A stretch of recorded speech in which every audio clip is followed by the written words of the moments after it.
Yo soy consciente que a veces en este tipo de trabajos el título tiene importancia suma porque es el que te trae o no a escucharlo o a leerlo si es que se trata de un trabajo escrito. Y vos has leído en la palabra que la fe viene por el oír. Y yo he enseñado en algunos trabajos que aquello que tu oído registra en mayor cantidad es lo que en definitiva va a conducir tu vida. Lo que te estoy queriendo decir es, de acuerdo a con qué oís o oyes la mayor parte del día, así será tu vida conforme a lo que oigas, porque la fe viene por el oír. Pero ahora resulta que te aparezco con un título que aparentemente sería contradictorio con eso, porque te pongo que oír no siempre es suficiente. Sin embargo, no puedo ser contradictorio porque trato de llevar cada trabajo, cada estudio, cada enseñanza meticulosamente de la mano de la Biblia, y la Biblia no se contradice. Entonces esa es mi única garantía, que al mismo tiempo también pasa a ser tu propia garantía de que no será un trabajo de confusión ni de error. Yo conocí un pastor con el cual no podría conversar más de 5 minutos. Y te digo por qué. Era un buen hombre. Pero cuando yo comenzaba a hablar de un tema relacionado con el Señor, él indefectiblemente lo trasladaba a su iglesia estructural y también administrativa. O sea, que para él Dios era eso. Para él Dios era eso. Imposible la comunicación si no hay un estado, ¿cómo te diría?, espiritualmente bilingüe. No sé si se entiende el término, espiritualmente bilingüe. No te olvides que somos embajadores en esta tierra. Y por eso tenemos que entender el lenguaje de la tierra en la cual estamos. Pero también tenemos que saber claramente que ese no es nuestro lenguaje natal. Hay embajadores que han sido llamados nuevamente por los países que los enviaron por causa de su ignorancia respecto a la cultura y a las costumbres del país al cual fueron enviados. Pues fíjate que Daniel operó en Babilonia utilizando lenguaje judío. Cuando el rey hizo llamar a los magos y a los más inteligentes de Babilonia, pregunto, ¿vos creés que Daniel llegó allí, se paró en la fila y dijo, ¡ay, aleluya, gloria a Dios? ¿Te causó gracia? A mí te digo que ninguna, porque tenemos que entender nuestra posición en la tierra. Estamos en el mundo, pero no somos del mundo. Repito, estamos en el mundo, pero no somos del mundo.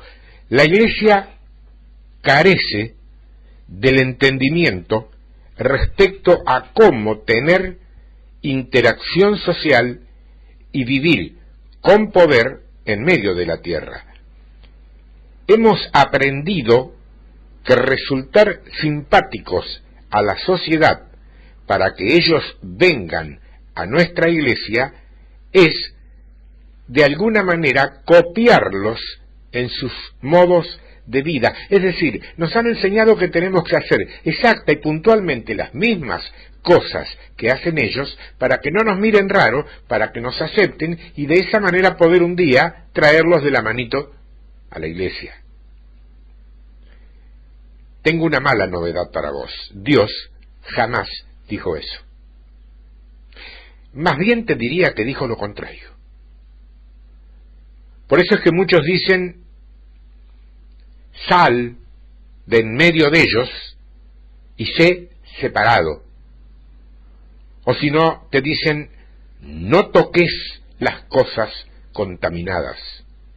Pues sabes que hemos construido monasterios para separar una comunidad privada del mundo.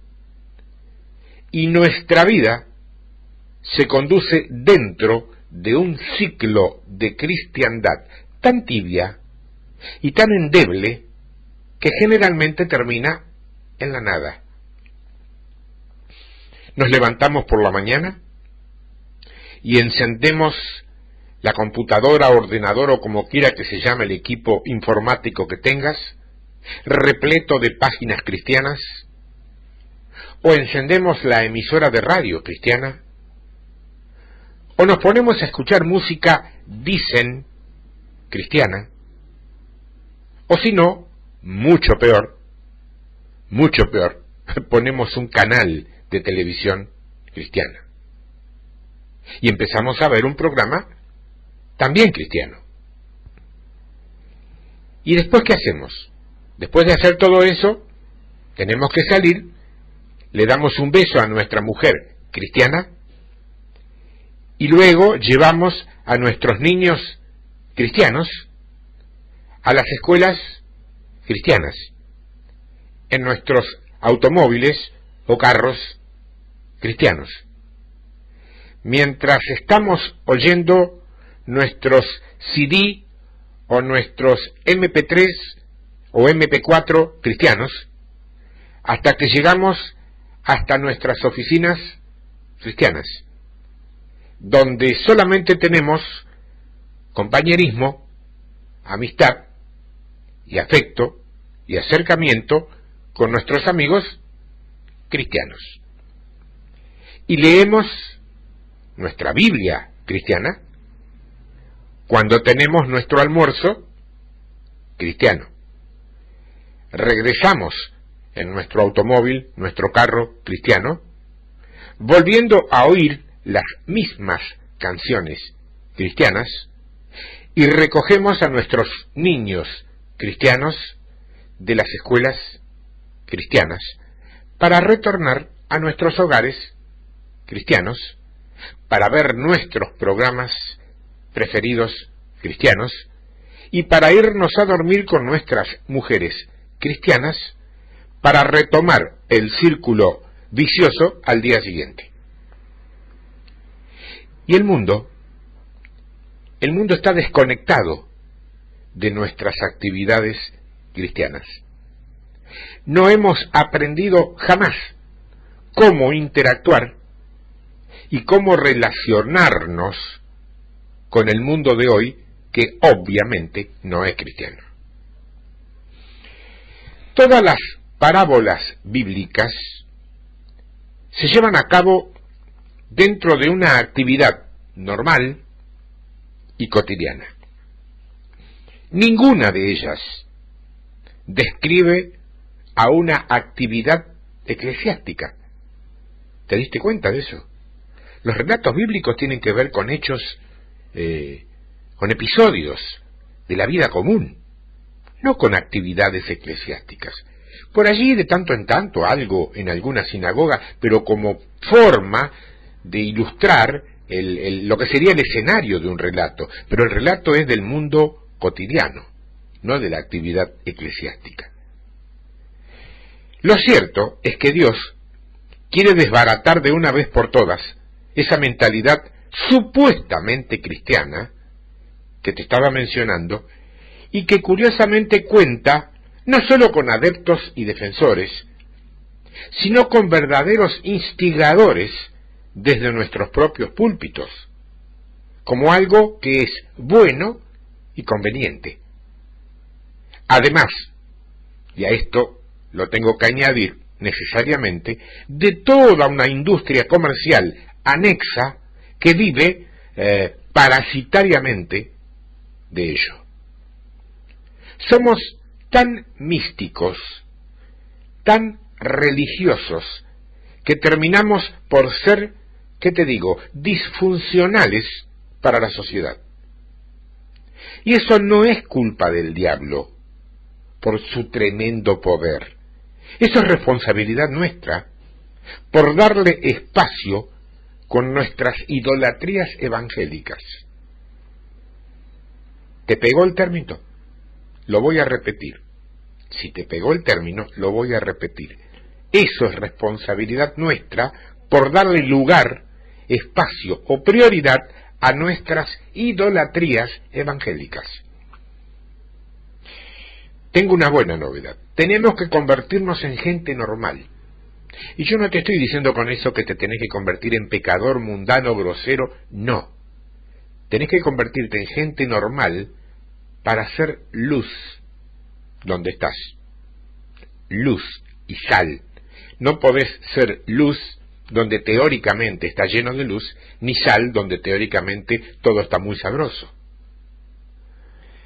En Mateo capítulo 5, en el verso 13, en medio de las parábolas, dice Jesús: vosotros sois la sal de la tierra, pero si la sal se desvaneciere, ¿con qué será salada? No sirve más para nada, sino para ser echada fuera y hollada por los hombres. Esa es, palabras más, palabras menos, la cristiandad de hoy. No sirve para nada más que refugiarse en sus templos, solo para ser hollada, y echada fuera y hollada por los hombres, dice la palabra. Sal de la tierra, no de salir, de salar, sal de la tierra, porque si no podés adquirir el comportamiento de la sal, no servís para nada. Si no podés cambiarle el sabor a algo en tu lugar de trabajo, en tu escuela, en tu casa, en tu zona de residencia, en tu barrio, como decimos aquí, en tu propia casa con tu familia, si no podés cambiar el sabor de la existencia que se lleva con tu presencia, no servís para nada. ¿Cuál es tu estado cristiano? ¿Qué te diferencia del resto? ¿Que vas a un templo cada domingo? ¿Cuánta gente va a un templo no cristiano cada domingo? Hay muchos, ¿eh? La palabra dice que sos echado afuera y que no sos respetado por el mundo. Hollado por el pie de los hombres, pisoteado. Ojo, no por demonios, por hombres. Al menos los demonios tienen un poco más de poder y la lucha parecería tener un poco más de dignidad o de nivel. Pero ser pisoteado por otros hombres, vos, teóricamente un hijo de Dios, ¿no tienen respeto alguno por tu persona? Porque no hemos entendido cómo interactuar con la gente de la tierra. Vos sos la luz del mundo, vos ya lo sabés. Es importante abrazar este concepto. No sos luz de la tierra, tampoco sos sal del mundo. Sos sal de la tierra.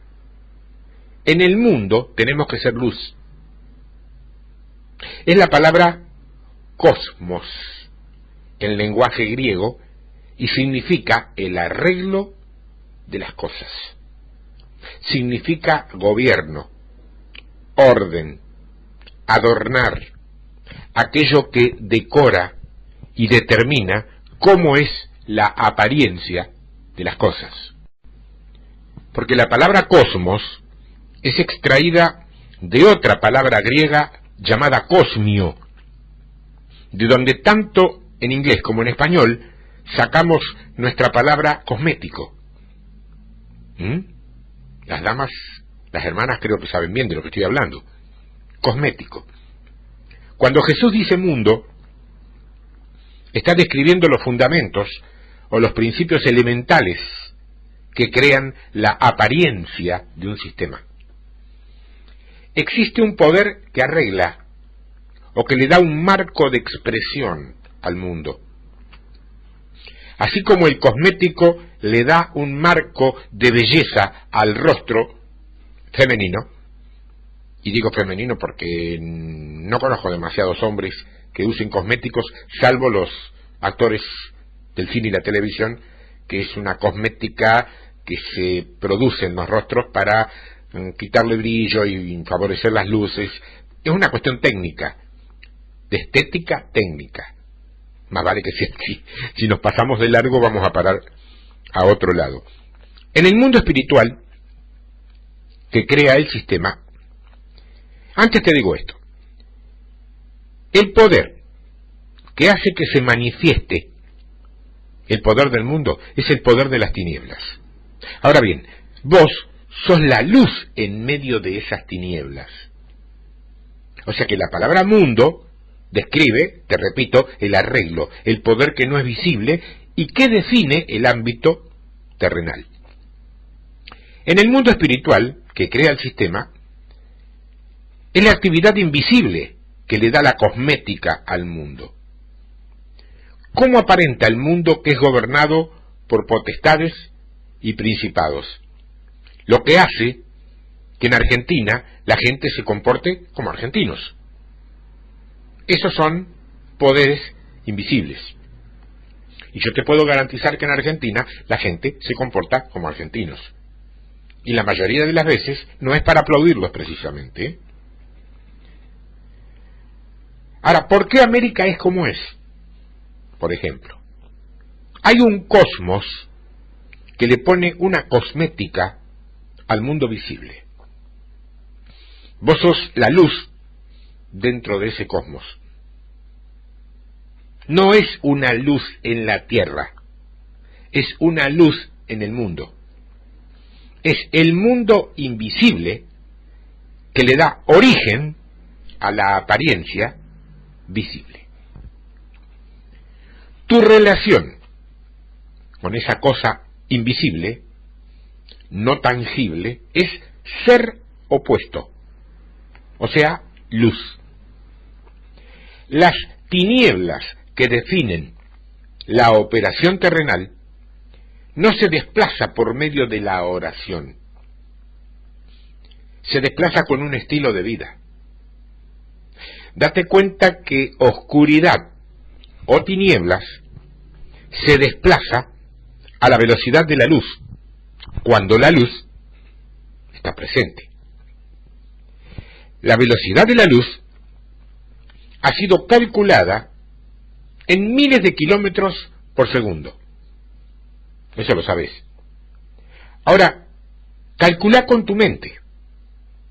Calcula con tu mente. La velocidad a la que la tiniebla se desplaza cuando la luz aparece. Ahora vos podés atar a todos los demonios que se te venga en gana, o podés reprender demonios todos los días, pero la tiniebla no se desplaza por una reprensión. Se desplaza cuando vos encendés tu luz, que es la que determina tu comportamiento terrenal. Vos sos la luz del mundo. ¿Verdad que esto es novedoso? Lamentablemente es novedoso, porque esta debería ser la enseñanza capital, la enseñanza central, básica, epicentro argumental de todos los cristianos, en cada una de sus congregaciones y en cada uno de sus supuestos templos cristianos. Pero no lo es. Y así andamos los cristianos por el planeta sin ser, en la mayoría de los lugares, luz del mundo o sal de la tierra. Todavía no hemos aprendido a interactuar con el mundo. Deseamos combatir el mal y nos metemos en cuanto proyecto dudosamente político y dudosamente cristiano nos promocione que desean combatir el mal con políticas sociales y todo eso. No hemos aprendido todavía que para combatir el mal, en serio, para hacer que las tinieblas abandonen rápidamente un lugar que están usurpando, lo único que se necesita es a hombres buenos e íntegros siendo luz. Hombres buenos e íntegros siendo luz. Entonces, mientras toda la iglesia anda comentando qué tan malo está el mundo, o qué tan malo anda el mundo se ha convertido en lo que es porque los hemos dejado a ellos existir sin luz. Nos quejamos, por ejemplo, de la educación. Nos quejamos de la política. Nos quejamos de los negocios y o negociados.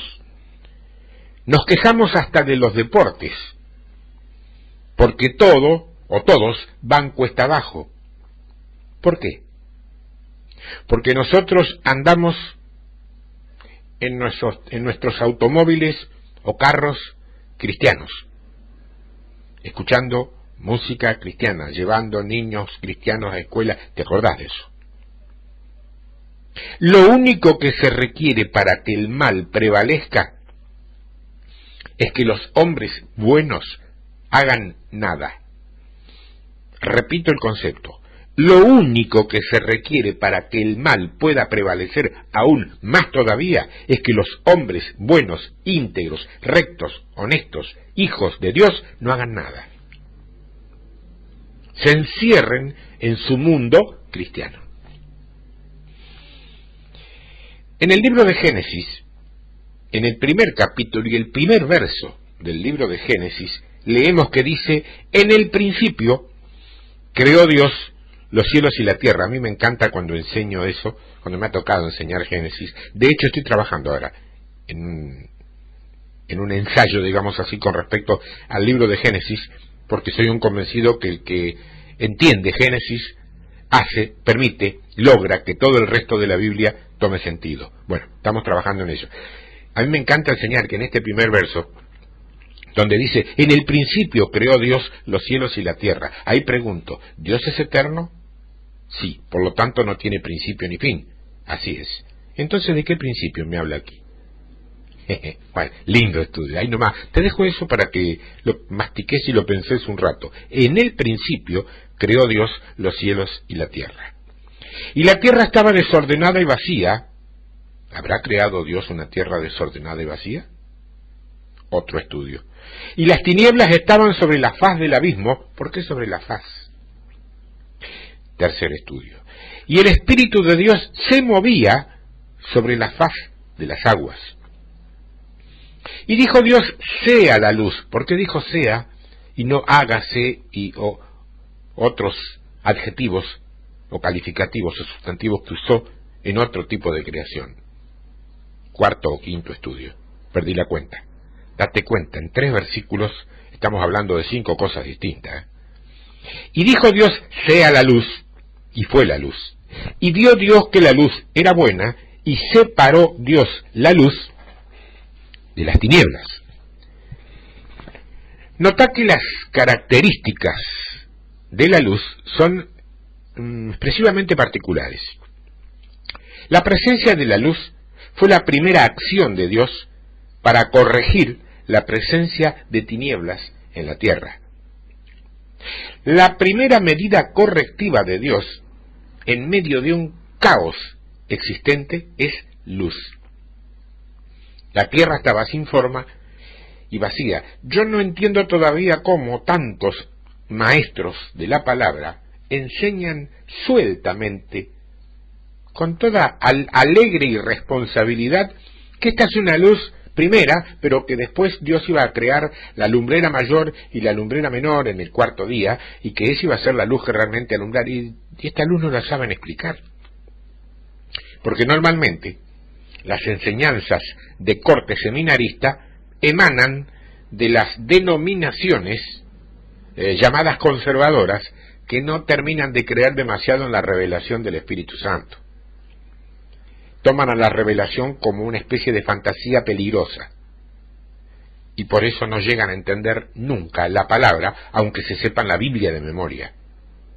Esa es una novedad que te informo hoy. Podés leer la Biblia y entenderla como desde el punto de vista intelectual, de Génesis a Apocalipsis. La lees 50 años de tu vida y jamás llegas a tocar la palabra, si no permitís que el Espíritu Santo te guíe a toda verdad. Sigo. Él no comenzó una iglesia para corregirlo. Y tampoco hizo un culto de oración. Simplemente dio la palabra, sea la luz. Y ese fue el principio del proceso de corrección del caos. Ese es el valor redentivo de la casa de Dios. O sea, existimos para corregir el caos. Existimos para corregir el caos. Estamos instalados aquí en este planeta como embajadores del reino de los cielos para corregir el caos. ¿Te quedó claro? No para fabricar más caos religioso. Esa es gratis. Va como añadidura. La luz tiene que permanecer opuesta a la tiniebla, si es que la vas a echar. Separación.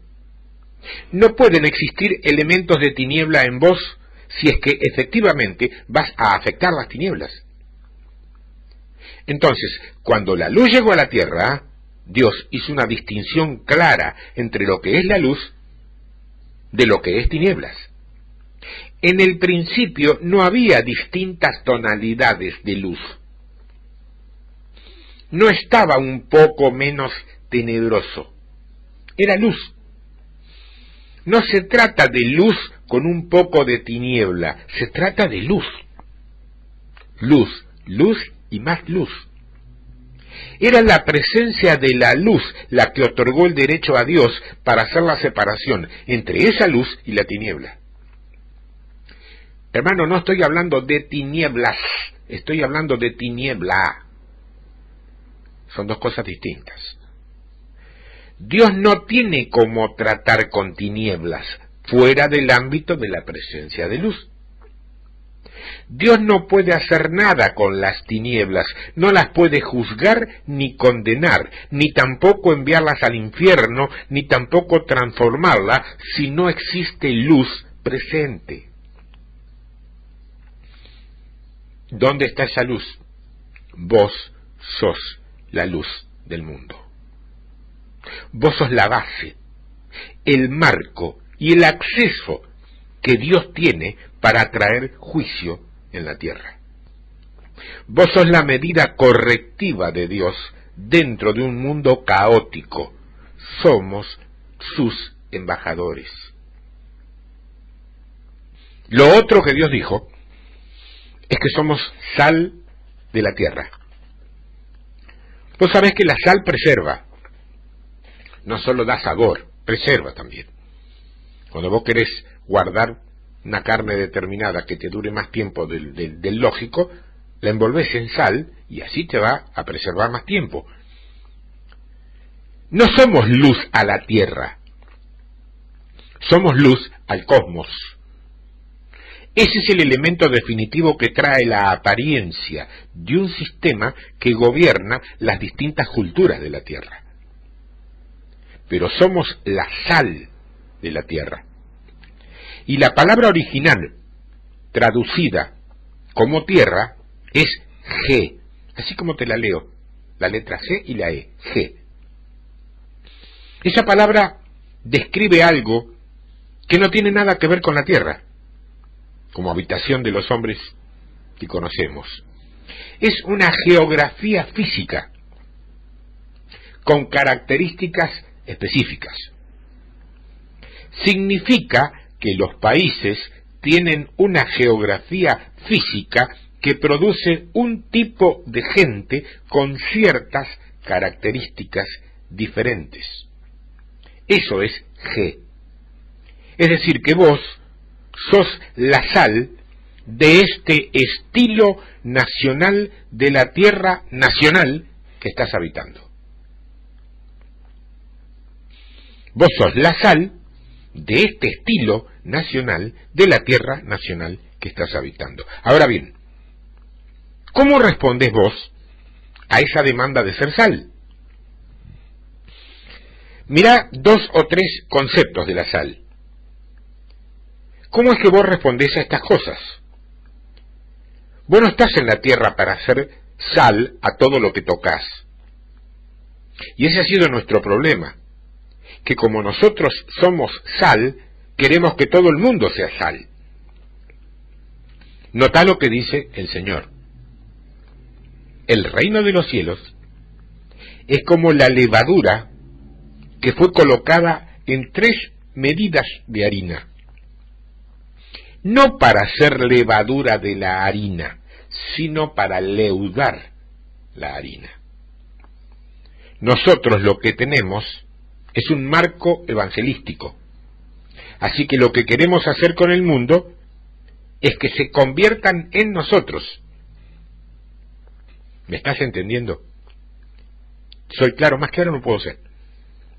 Lo que queremos hacer con el mundo es que ellos se conviertan en nosotros igual. Entonces empeoramos el problema que tenemos, haciendo gente disfuncional llamada supuestamente cristiana. A todo el que vemos queremos hacerlo cristiano. Es como la levadura. La levadura no hace del pan toda una masa de levadura, sino que trae una influencia a la masa. Le trae una diferente condición a cómo el mundo se relaciona. No te olvides que somos los embajadores de Dios, y que esto se entienda bien, porque no es una anti-evangelización, todo lo contrario. Yo no estoy fogoneando en contra de que no se predique la palabra. Lo que estoy tratando de demostrarte es que si no das un ejemplo de vida con tu estilo de vida de hijo de Dios, la gente puede venir a Dios convencida de que hace un buen negocio, pero no con convicción. Y hay una diferencia entre convencimiento y convicción. Convencimiento es algo que viene de afuera para adentro. Yo te convenzo de algo hablándote un rato largo. Convicción es algo que viene de adentro para afuera, y en eso no tengo nada que ver yo. Es el Espíritu Santo el que te da convicción. En primer lugar de pecado, y después de todo lo demás.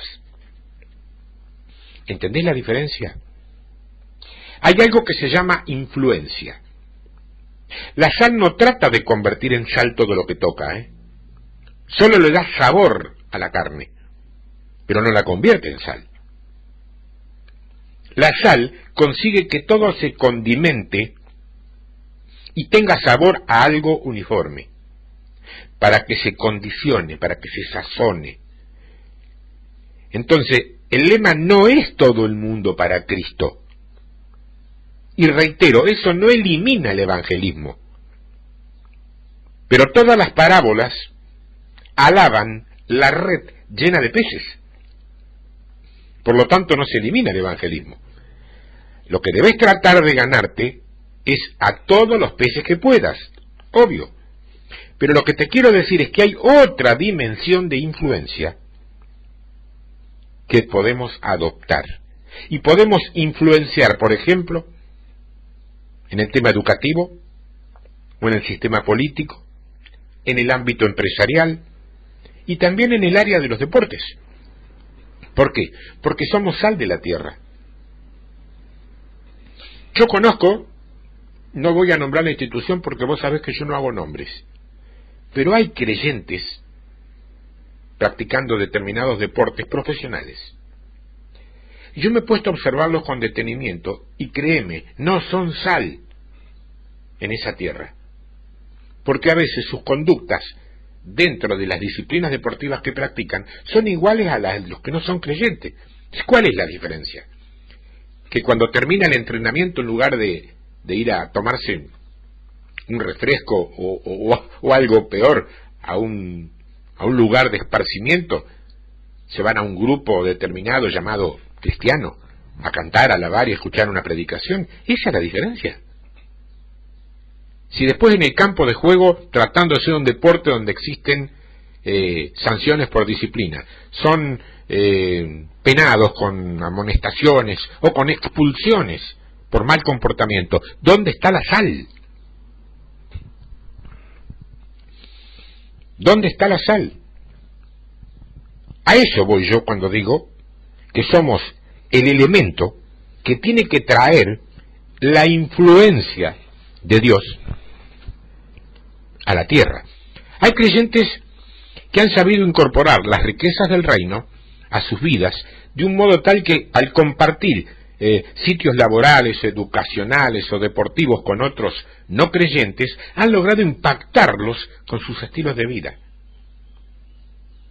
Estos mundanos impactados a lo mejor nunca hagan la oración del pecador, a lo mejor no pasan nunca llorando a un altar, ni tampoco puedan recitar de memoria las 4 leyes espirituales. Es más, es muy probable que algunos de estos tomen su decisión y sean salvos, pero también es posible que muchos no lleguen a ser salvos. Ahora, lo que no van a poder evitar es que sus vidas se vean afectadas por un reino que les muestra la factibilidad de una manera de vida muy diferente a la que tenían planeada. No todo lo que hacemos está diseñado para ganar gente para el reino. No todo. Yo creo que la base es producir acceso de Dios a la tierra. La base es producir acceso de Dios a la tierra. ¿Vos sabés que hay gente por la cual Jesús oró y ellos se sanaron? Sí, lo has leído, ¿verdad? Y has visto que luego de hacer esto, él se fue. No se quedó a decirle las 4 leyes espirituales. Él los sanó y se fue. No sabemos si alguno después se convirtió o no como consecuencia de esos milagros. Él los sanó y se fue. Vos sos la luz del mundo y la sal de la tierra. Pero si por un milagro se sanó de una enfermedad, ¿cómo no se va a convertir? Conozco unos cuantos que no, Conozco unos cuantos a los cuales Dios los ha bendecido con más de un milagro y todavía siguen porfiando y metiéndose en camisas de 11, 14 o 1000 varas. Y porfían, y cuestionan, y discuten, y no pueden reconocer que Jesús es el Señor, pese a haber recibido 3 o 4 milagros. Hay un viejo libro que se llama Aunque los muertos resuciten, y trata del tema de que el que es incrédulo puede llegar a ser incrédulo aunque los muertos resuciten y lo vea. ¿Por qué? Porque la incredulidad no es una decisión intelectual, la incredulidad es un espíritu. Es un espíritu. Y se batalla en guerra espiritual. De lo contrario, no salís más que vencedor. Ahora, no sos luz de la tierra, ni sal del mundo, simplemente yendo a un templo todos los domingos. Ayuda, está bueno, seguirlo haciendo. Pero no es ese el epicentro de tu estadía aquí en la tierra como embajador. Vamos a ver algo en el capítulo 9 del libro de los Jueces. Es una escritura muy interesante porque tiene que ver con la caída de uno de los hijos de Gedeón, un caballero, señor llamado Abimelec. ¿Te suena? Y sería importante que vos luego te leas todo el capítulo 9 de Jueces. Yo no lo hago por razones de tiempo, para no sobrecargarte con escritura. Es un poco tedioso en este tipo de cosas dar mucha escritura, porque la escritura normalmente se conoce de memoria y a nadie le gusta escuchar lo que ya sabe. Yo voy a ir solamente a un texto específico. Capítulo 9, voy a ir al verso 44, quizá también el 45. Estamos viendo a Abimelec ahí luchando contra sus enemigos y matándolos. Y dice, Jueces 9, 44. Porque la traducción correcta de los originales dice entonces, pero la tradicional dice porque. La traducción correcta es entonces. Porque, o entonces, Abimelec y la compañía que estaba con él acometieron con ímpetu y se detuvieron a la entrada de la puerta de la ciudad. Y las otras 2 compañías acometieron a todos los que estaban en el campo y los mataron. Y Abimelec peleó contra toda la ciudad. Reitero, leo de nuevo porque leí mal. Y Abimelec, dice el verso 45, peleó contra la ciudad todo aquel día y tomó la ciudad. Y mató al pueblo que en ella estaba y asoló la ciudad y la sembró de sal. Dice que la sembró de sal. Mató a la gente y después regó sal en toda la tierra. Independientemente del acto literal, que algunos han copiado por ahí alguna vez.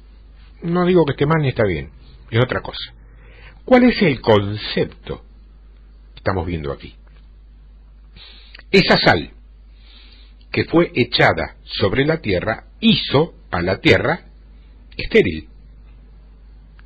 Después del salitre, esa tierra ya no tendría el potencial de producir por sí misma.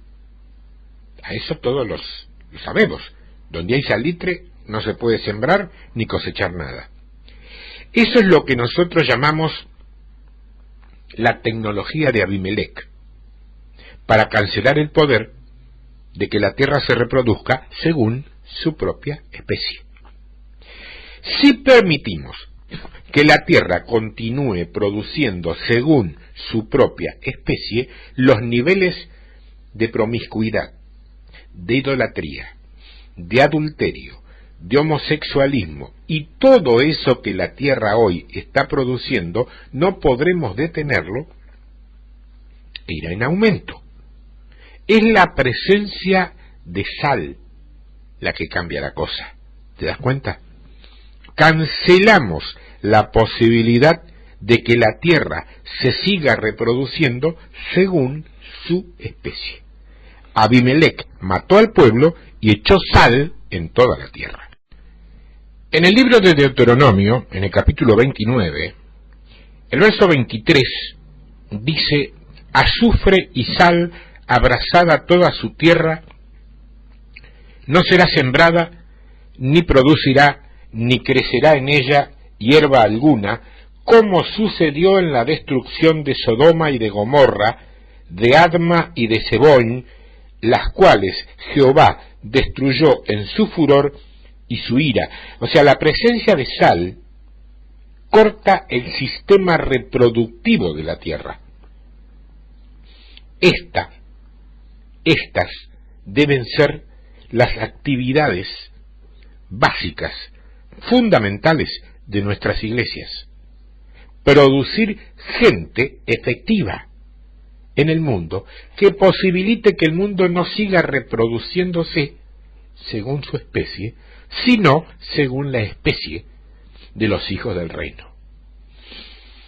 Jeremías capítulo 17, verso 5. Así ha dicho Jehová: maldito el varón que confía en el hombre y pone carne por su brazo, y su corazón se aparta de Jehová. Será como la retama en el desierto, y no verá cuándo viene el bien, sino que morará en los sequedales, en el desierto, en tierra despoblada y deshabitada. ¿Sabes que la palabra despoblada aquí es equivalente a tierra que se le ha echado sal? Tierra salada es lo que dice originalmente. La palabra habitada, en cambio, es la palabra yashar.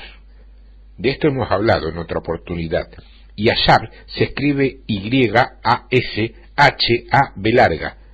Yashar. Que significa pararte perpendicularmente y gobernar. Significa también establecerte y reproducirte a vos mismo. O sea que dice que la tierra salada no es habitada. En el Evangelio de Mateo capítulo 13, en el verso 18, que es de alguna manera nuestro texto central, dice: oíd pues vosotros la parábola del sembrador. Cuando alguno oye la palabra del reino y no la entiende, viene el malo y arrebata lo que fue sembrado en su corazón. Ese es el alcance que tiene el malo. El alcance del malo se extiende hasta el mero centro de tu corazón. Es muy fácil que se te robe la palabra cuando aún está en el ámbito de la mente o de la cabeza, pero siempre hemos dicho que cuando la palabra alcanza tu corazón, carga en sí un enorme potencial de productividad y capacidad para multiplicarse. Allí hay una enorme diferencia. Yo quiero que entiendas que el malo, del cual leemos aquí, tiene extensión para alcanzar dentro de tu corazón.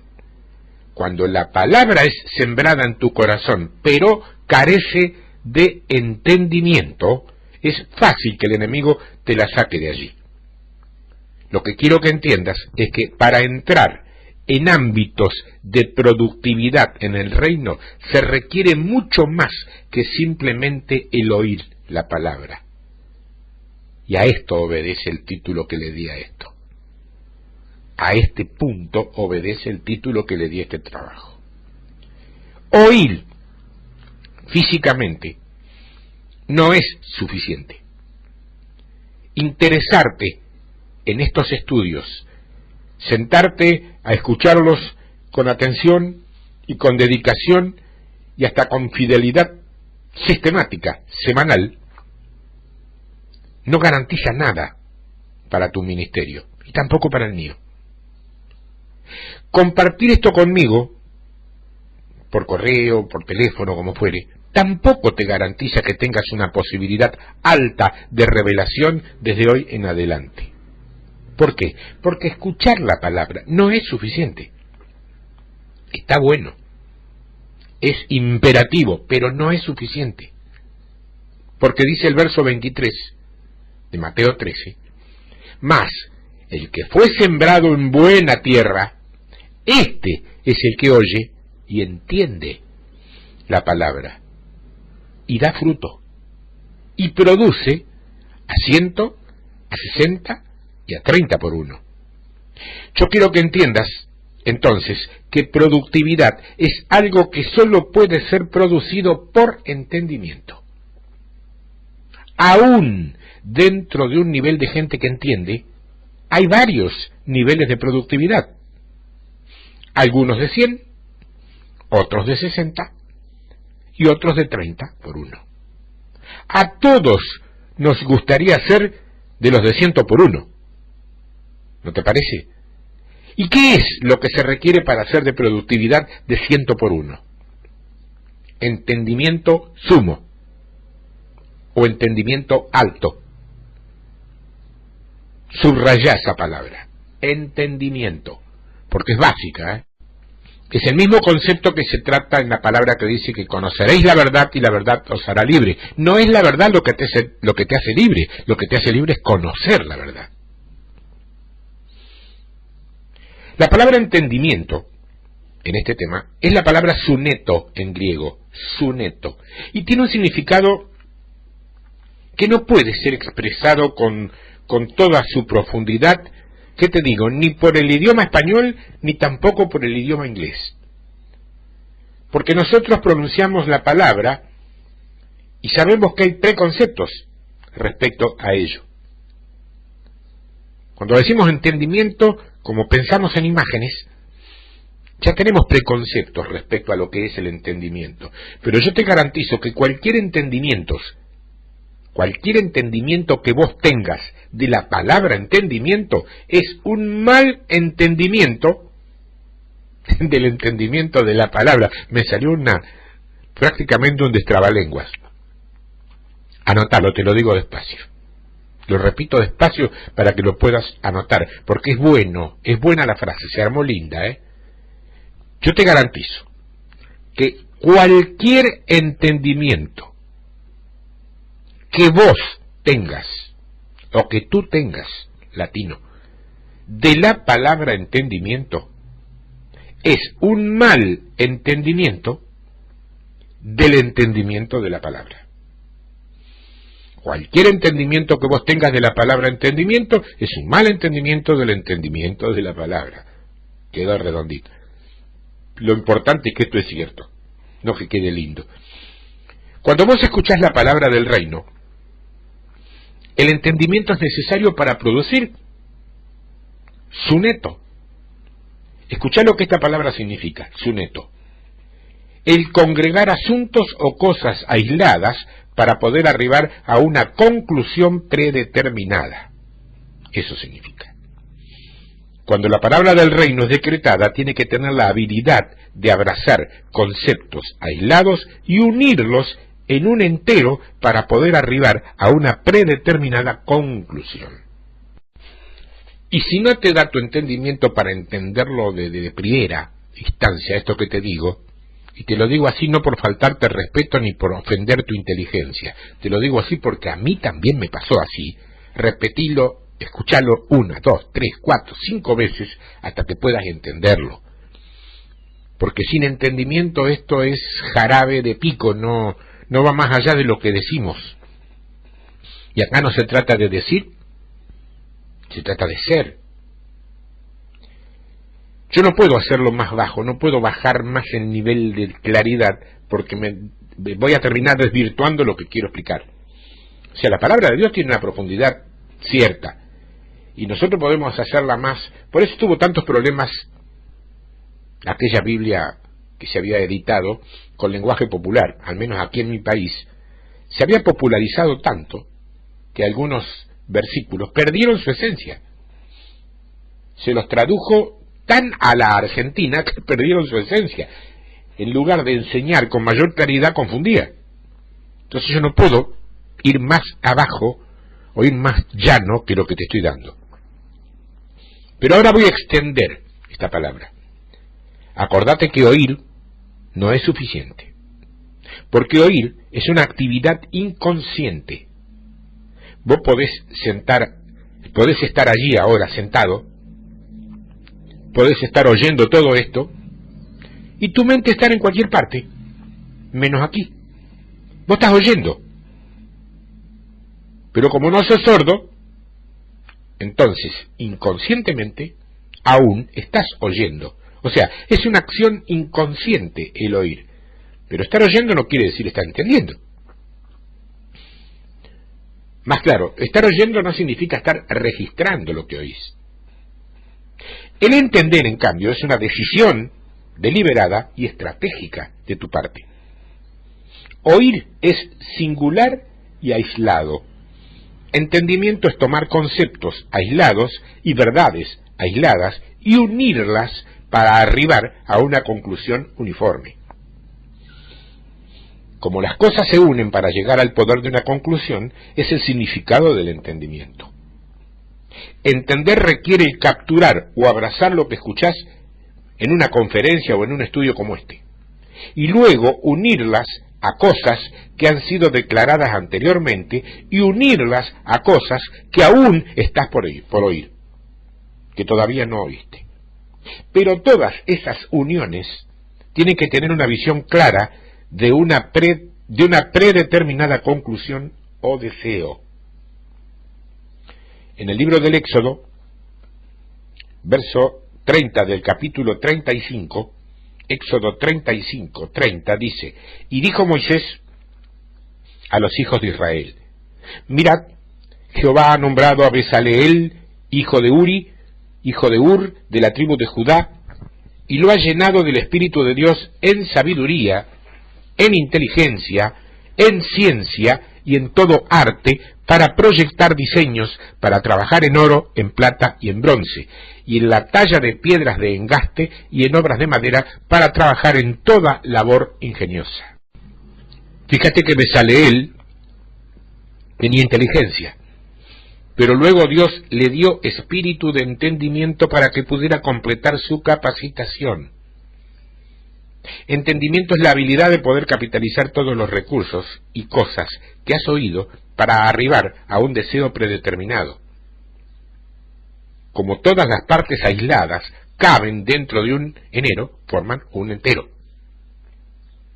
Como todas las partes aisladas caben dentro de un entero, o forman un entero. En otras palabras, ¿cómo puedo unir la habilidad de trabajar en bronce o la habilidad de trabajar en oro para llegar a la conclusión de que puedo hacer un tabernáculo? Es como armar un rompecabezas. Tenemos una conciencia individualista y creemos que lo que no hacemos nosotros nadie lo va a hacer. ¿Sabes cuándo llegamos a ser medianamente ministros competentes cuando nos damos cuenta que formamos parte, pequeña molécula, de un todo gigantesco, pero que esta parte que nos toca a nosotros la tenemos que hacer con excelencia y sin errores, con integridad, con honestidad y sin pasar por encima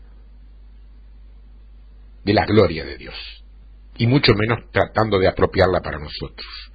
Cuando entendemos eso, es cuando podemos llegar a considerarnos ministros competentes, no grandes ministros.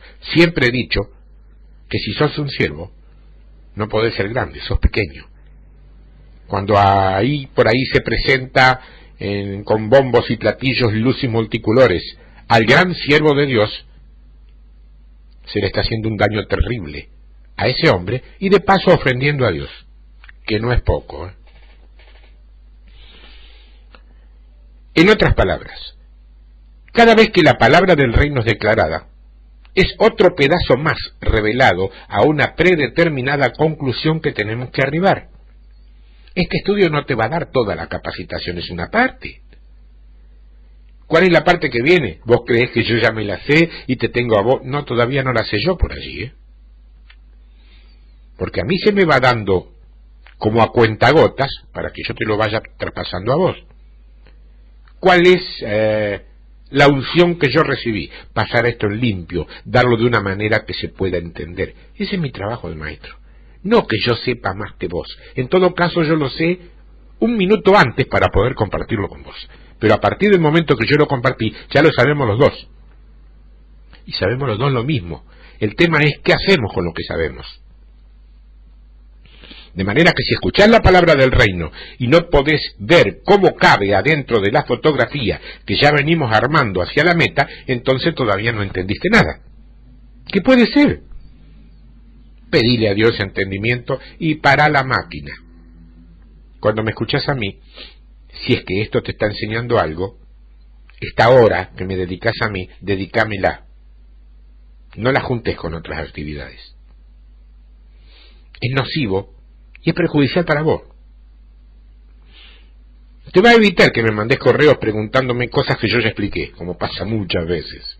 No me molesta volver a repetirlo, Esa es la unción y la gracia del maestro que me hace ser paciente en eso. Pero se supone que lo tenés que entender, porque está claro. Cada prédica, cada estudio, es un pedazo más del rompecabezas. El mismo rompecabezas, no otro distinto. Entendimiento requiere primeramente una buena percepción de lo que se requiere como producto final. O sea, tenés que saber cuál es el producto final deseado para luego poder ver cómo es que todo lo que has escuchado cabe dentro del propósito. Suneto.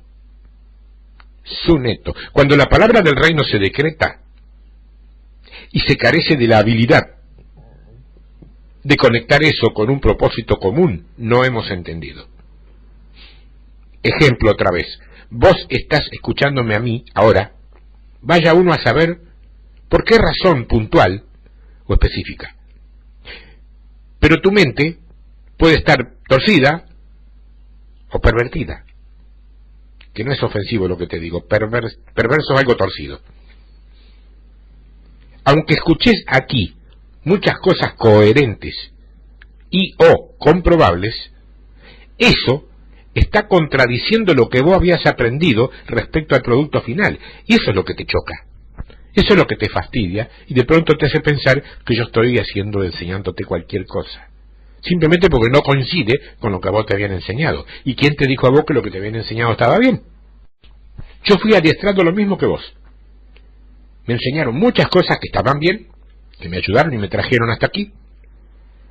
Me enseñaron otras que estaban mal, que eran producto de las ideas personales de los hombres que me enseñaban.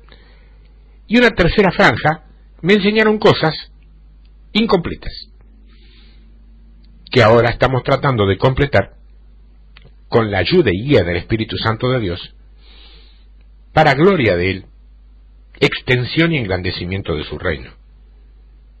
Ese es el producto final.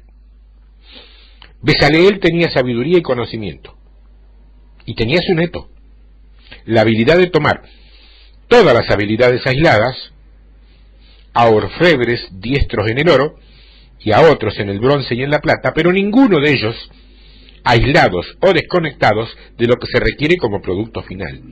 O sea, Suneto es la habilidad de tomar todo lo que se escucha y unirlo para un producto final común. Tiene que haber una percepción precisa de cuál es el intento final de Dios para con este objetivo, para poder capturar y abrazar las verdades presentes y entender la palabra del reino, porque la palabra del reino no es una palabra aislada. Ella se une a un producto ya predeterminado con un objetivo final. Cuando alguien escucha la palabra del reino, no hay Suneto. El malo viene y te la roba, no solo de tu cabeza, sino que hasta dentro del corazón te la saca. Quiero que comencemos a pensar y a vivir desde una postura de que ya todo está consumado. Ahora bien, el punto de destino no es lo que llamamos cielo.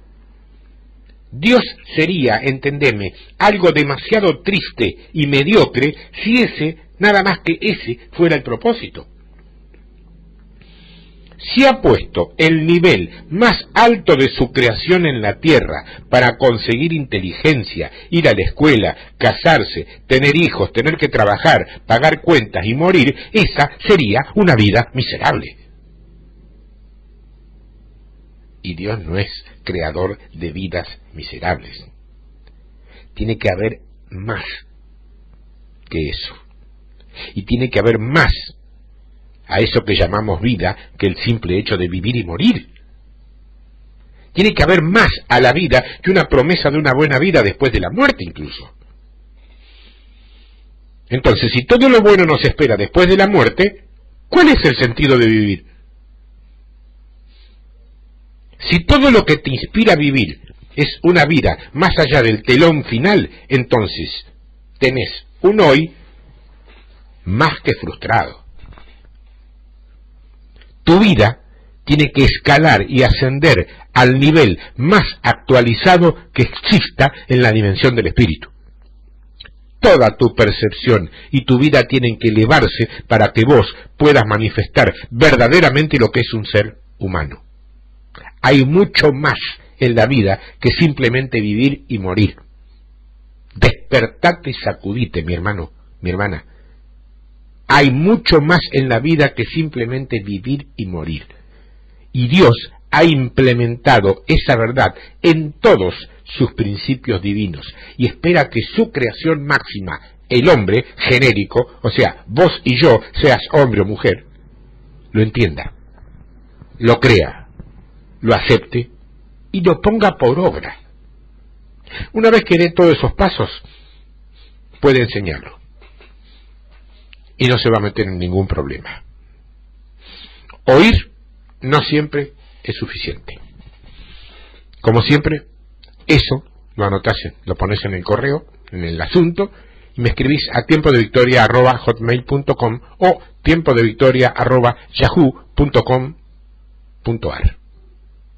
Dios te bendiga, hasta la semana que viene, y escúchalo más de una ocasión, porque vamos a seguir en 1 o 2 trabajos más con estudios que son individuales en sí mismos, pero que están de alguna manera complementados con el anterior que te di, con este, y con 1 o 2 de los que vienen.